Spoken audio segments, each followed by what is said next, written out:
আল্লাহ তাআলা হাজীদের জন্য 4 ধরনের আল্লাহ তাআলা পুরস্কার রেখেছেন। কয়টা একটু জোরে বলতে হবে, কয়টা? 4টা।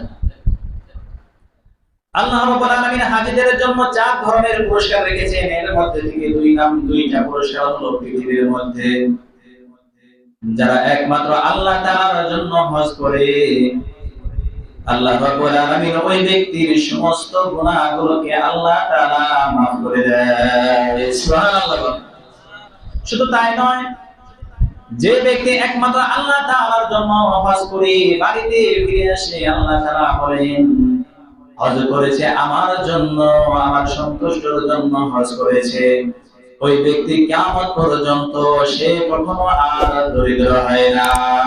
সুবহানাল্লাহ। সে কখনো আর দরিদ্র হয় না, কারণ হাজির আল্লাহ তাআলার মেহমান। আল্লাহর মেহমান কি আর সে ফকির হতে পারে, দরিদ্র হতে পারে? আপনি অনেক কোটি টাকার মালিক, আপনার বাড়িতে একজন মানুষ আসলো মেহমান, তাকে মনে হয় একদম নরমাল খাবার খাওয়াবেন নাকি ভিআইপি ভাবে খাওয়াবেন? থাকতে দিবেন ভিআইপি জায়গায়, কারণ চিন্তা করবেন এটা আমার মেহমান, সে যেন কোনো কষ্ট না পায়। আল্লাহ বলেন হজ করেছে আমার জন্য, আমার সে মেহমান হয়ে গিয়েছে, দুনিয়াতে যতদিন সে থাকবে সে আর কখনো দরিদ্র হবে না, সে আর কখনো গরিব হবে না। সুবহানাল্লাহ বলেন। শুধু তাই নয়, হাজীদের জন্য মৃত্যুবরণ করার সাথে সাথে 2 ধরনের পুরস্কার রয়েছে। 1 নাম্বার, হাজী ব্যক্তি মৃত্যুবরণ করার সাথে সাথে আল্লাহ তাআলা তাকে জান্নাত দিয়ে দেয়। 2 নাম্বার পুরস্কার হলো হাজী ব্যক্তি যখন ইন্তেকাল করে, এমন অবস্থায় যখন সে জান্নাতে যাইতে চাইবে, এমন অবস্থায় ফেরেশতা দাঁড়ায় যাবে, সামনে বলবে ফেরেশতা কোথায় যাচ্ছ? বলবে আমি জান্নাতে যাচ্ছি। এমন অবস্থায় ফেরেশতা বলবে আপনি একাই জান্নাতে যাবেন।